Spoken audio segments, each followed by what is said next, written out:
បងស្រីម៉ាក់ខ្ញុំបង្រៀនបងឲ្យនឹងខ្ញុំតាំងពីតូចអំពីរឿងអសន្នអញ្ចឹងពួកខ្ញុំច្បាស់ជាមានឱកាសរកយិនសិនឃើញមុនត្រូវហើយពូតូចកើនចំនួនមនុស្សហើយមិនបាច់ត្រូវការជំនួយទៀតទេមិនចឹងទេយើងមានជំនួយច្រើនណាស់នោះបងថំបងទី2គេនិយាយពីខ្មោចមែនទេខ្ញុំខ្លាចកុំជឿគ្មានអ្នកណាក្រៅពីពួកយើងទេក៏ដាច់ថ្ងៃចេះខ្មោចមកពីណាហ៊ានបំភ័យស្អីចាំមើលពេលរកយិនសិនឃើញឯងនឹងយកមិនខានទៅមិនបំភ័យចំនួនតែគេចាប់តូចអាចដឹងថាយិនសិននៅទីណាទេអ្នកក្រៅក្នុងឯងកន្លែងឯមានអត់ឈើធំ3ស្មើតែមានផ្លែពណ៌ក្រហមគឺយិនសិនហើយលោកប៉ាចាប់តូចប្រាប់ថាទីនោះគឺមានយិនសិនអូនប្រុសទី2ឯងមានពេលយកទូទៅពិនិត្យនៅមន្ទីរពេទ្យផងនៅតែបន្តស្រន់ស្រោចឹងក៏មិនកើតដែរបងស្រីម៉ាក់ប្រាប់ថាកន្លែងដែលមានយិនសិនលូតលាស់តើតែមានមកលុបហើយសំណែមដៃធ្វើរលងអត់មានជាជាតិទីនោះមើលតែដឹងថាខុសហើយកន្លែងអាចមានយិនសិនខ្ញុំគិតថាគួរតែខាងណាកូនសម្លាញ់ម៉ាក់បង្រៀនកូនដោយផ្ទាល់ទើបកូនឆ្លាតយ៉ាងនេះទីនេះគឺជាតំបន់យើងហើយកុំចង់ចូលរកយិនសិននៅទីនេះទៅយើងត្រូវយិនសិនខាងនោះទេចាក្មេងខ្ចីអូនថាកន្លែងពួកគេជ្រើសរើសរកមួយឆ្នាំទៀតក៏រកអត់ឃើញដែររកឃើញយិនសិនហើយទីនេះសិតតែយិនសិនជាយិនសិនដែលចាប់តូចបានប្រាប់ទៅណាចម្លែកណាស់កន្លែងនេះមិនសមនឹងមានយិនសិនដុះទេហេតុអីក៏លូតលាស់ដូចនេះមិនហើយទោះជាបងថ្លៃមាត់អាក្រក់តែគាត់ត្រកូលជាគ្រូពេទ្យមិនគួរនិយាយកុហកទេខាងក្រៅមានទន្លេលាកដីមានជីជាតិណាមនុស្សធម្មតាមិនអត់ឃើញទេអេបងថ្លៃនេះជាអ្វីដែលពួកខ្ញុំរកឃើញពួកបងគួរតែទៅរកខាងផ្សេងទេឯងនិយាយស្អីខ្ញុំគ្រាន់តែពិនិត្យមើលថាវាជាយិនសិនឬក៏មិនមែនម៉ែអានឹងគឺយិនសិនពិតមែនណាប្រកាសជាមិនមែនហើយវាគ្រាន់តែមានឫសស្តៀងគេហៅវាថាយិនសិនដឺគល់វាគឺមានជាថ្នាក់មិនអាចប្រៀបជាមួយនឹងយិនសិនទេមិនស្គាល់យិនសិនផងចេះតែស្រែកទៅកើតសូម្បីតែយិនសិនដីនិងយិនសិនក៏បែកចែកមិនដាច់អូប្រុសទី2ឯងគួរតែទទួលស្គាល់ថាចាញ់ទៅកុំខ្ជះខ្ជាយពេលវេលាទូវាធំនៅជនបទវាមិនដែលស្គាល់ឱសថយិនសិនមានតម្លៃស្អីទេវាច្រឡំជារឿងធម្មតា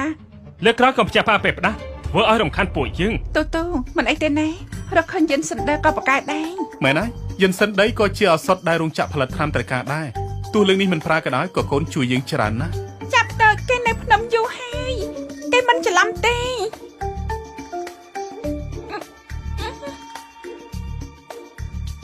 អើយប៉ាម៉ាក់ម៉ានេះចាប់តើគេមិនកុហកយ៉ាងទេឈឺទេកូនលើកក្រោយទូអាប៉ាដកវិញណាកូនមិនឈឺទេប៉ាម៉ាក់ម៉ានេះយើងមានយិនសិនច្រើនណាស់នេះ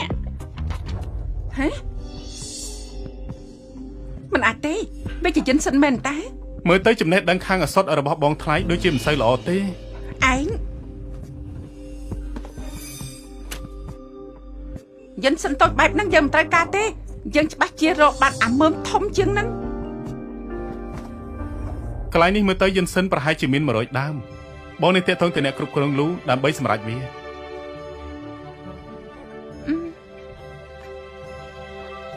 នៅនេះគ្មានសេវាសោះថ្ងៃចិត្តលិចហាងនៅទីនេះគ្រោះថ្នាក់ពួកយើងឆាប់ដកតែឡោម៉ានេះពិតជារកមកឃើញយិនសិនពិតមែនណា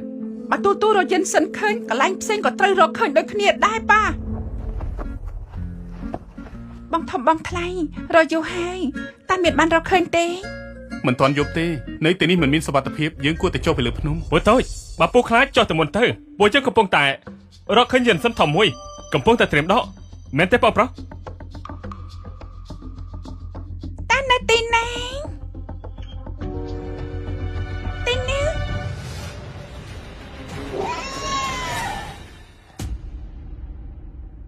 ទីនោះlàអាងភ្នំច្បាស់ជាតិចសំនឹងយិនសិនលូតលាស់តែមែនទេម៉ែត្រូវហើយសៀវរបស់យើងឆ្លាតចេះយកចំណេះដឹងមកអនុវត្តពួកឯងឆាប់ចុះទៅលើភ្នំទៅកុំរំខានពួកយើងរកយិនសិនបើហ៊ានចូលមកចិត្តយើងពិតជាបានស៊ីពួកឯងហើយអប្រុសកំតៃទូបានលើសំឡេងជ្រុកប្រៃថាចង់សេមនុស្សណា ជ្រូកព្រៃមានជ្រូកព្រៃមកពីណាហ៎យើងមកទៅឯងខ្លាចយើងរកជនសិនបានចានជាងឯងទើបឯងបន្លាចពួយជើង ត្រូវហើយឮថាជ្រូកព្រៃនៅភ្នំខាងនោះមិនអាចមកទីនេះបានតែនៅទីនោះគឺអត់មានយិនសិនទេឯងបានន័យថាម៉េចមានតែឯងទេរកឃើញយិនសិនសៀវអើយើងមិនអាចរកឃើញទេមែនទេ សៀវគឺជាផ្កាយតំណាងរបស់តកូសៀវនាងថានៅក្នុងរូងភ្នំមានចិនសិនច្បាស់ជាមានចិនសិនហើយ ថយចេញអើយ